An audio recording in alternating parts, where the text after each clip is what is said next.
twilight, a shimmering echo of the skies, bright memory imprinted in my eyes, silver lining of storm clouds fine. As a child, I often wondered if my father ever thought about me and what those thoughts might have been.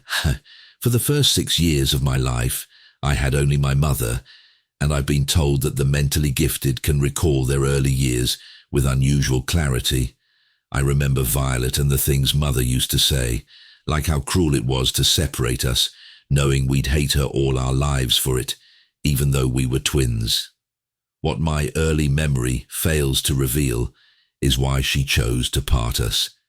In my search for Violet, I was horrified to discover the fate of the family that fostered her. Every member dead, diseased, addicted, or jailed, with no trace of Violet. Until I know her fate, there will be an emptiness in my soul. Personal Journal of Sage G.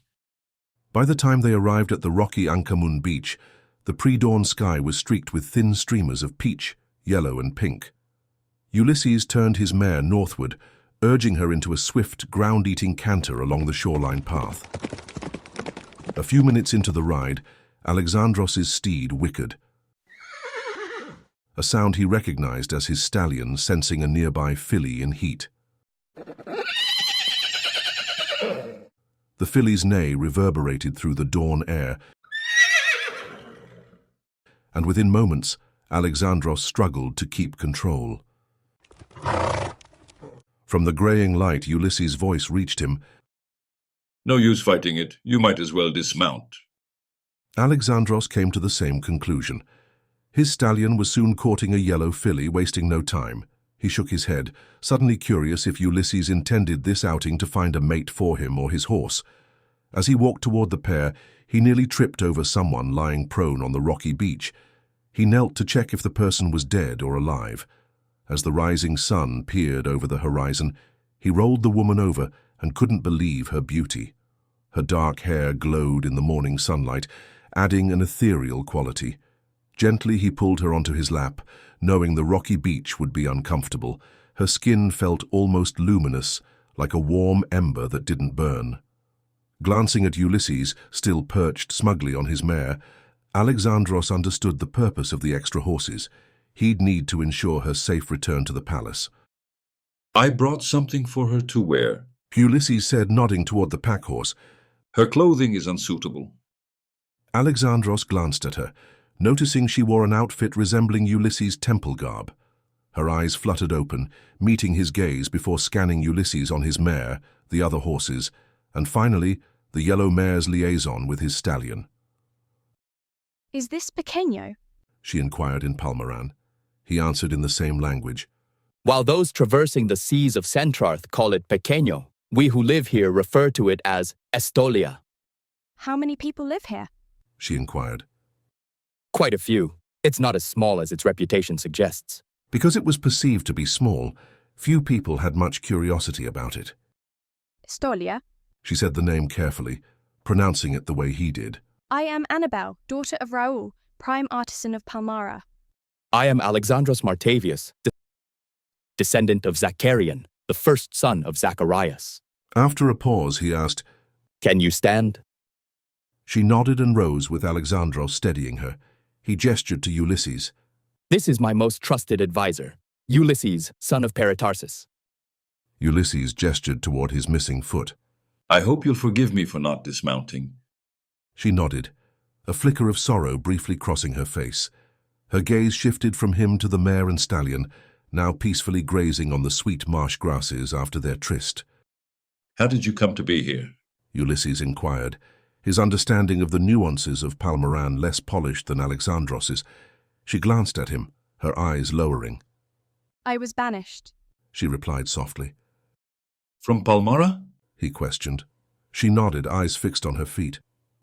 What crime did you commit? Ulysses pressed further. She glanced at Ulysses, then turned to Alexandros. Mother was kicked in the head by a horse as black as night. She was never the same after. People claim she is possessed by its malevolent spirit. She paused. As her daughter, and one who has a connection to horses, She pointed to the yellow mare. it's said I'm either already possessed or I will be. I am the embodiment of evil. The Duke. Her voice trailed off and she shuddered. Tell us about the Duke. Ulysses' voice was implacable, insistent. Her chin lifted defiantly, eyes meeting his in the brightening dawn. Duke Ortega was to marry me. People whispered that he would strangle me on our wedding night to prevent his heir from inheriting my cursed blood. She took a deep, steadying breath, swallowing before continuing. My father forced Duke Ortega to pay Thieros to bring me and Estrella to Pequeño's coast, telling me I had to swim for it or let Thieros claim me. So you arrive in Estolia, exiled from Palmyra, intending to live here without the king's consent? Ulysses' tone was icy and unyielding. Alexandros opened his mouth to argue with Ulysses, ready to offer her sanctuary in Estolia. Yet, just as words formed, he recalled promising Ulysses only hours before that he'd defer to him in all matters spiritual. Her lips trembled, a tear glistening in her lashes without falling. What must I do? She asked, her voice barely audible. You must be acceptable to the king. Ulysses replied. He might even ask you to marry his son. He straightened on his mare, adding, Are you willing to do that to stay in Estolia? She cast a pleading look at Alexandros. I didn't intend to trespass. I was told I had to stay on Pequeño. How can I ask the king to let me stay? You must wear proper clothing rather than religious garb. Ulysses said. We will take you to the king. Be ready to do as he commands. If you do not have the courage to follow his command, board the next ship leaving Estolia, never to return. She bowed her head, nodding as her shoulders sagged. Alexandros wished to reassure her that she would be safe in Estolia, even though Ulysses deemed this necessary. She accepted the package he offered and slipped behind her golden filly, changing into the simple attire Ulysses had given her. As she finished dressing, the dawn's colors nearly faded away. She emerged as a stunning beauty. As she approached where Alexandros stood beside his stallion, he noticed a visual echo, a shimmering afterimage trailing her, reminiscent of the silver-white edges of billowing storm clouds, intense enough to linger in one's vision. He frowned, glancing at Ulysses, perplexed by what he saw. Their eyes met, and Ulysses gave a slight nod, acknowledging the sight before them. It wasn't until Alexandros helped her onto the spare mount that he realized he was witnessing her aura. Her touch lingered, leaving a radiant echo imprinted on his skin.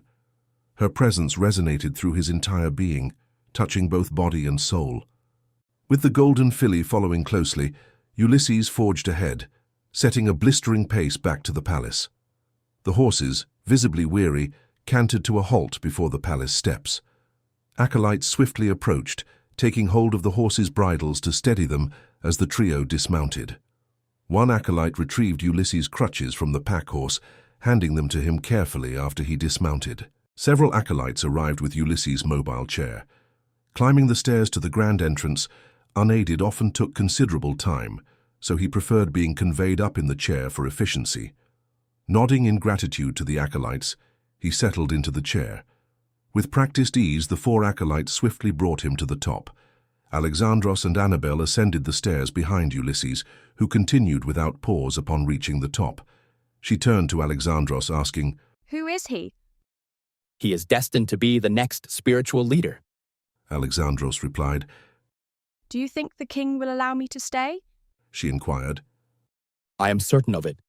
He said truthfully, though he wondered why Ulysses was so reserved with her.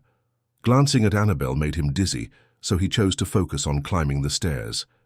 As they reached the top, several acolytes stood stoically by the entrance, giving the impression of perpetual sentinels. Ulysses is consulting with the king.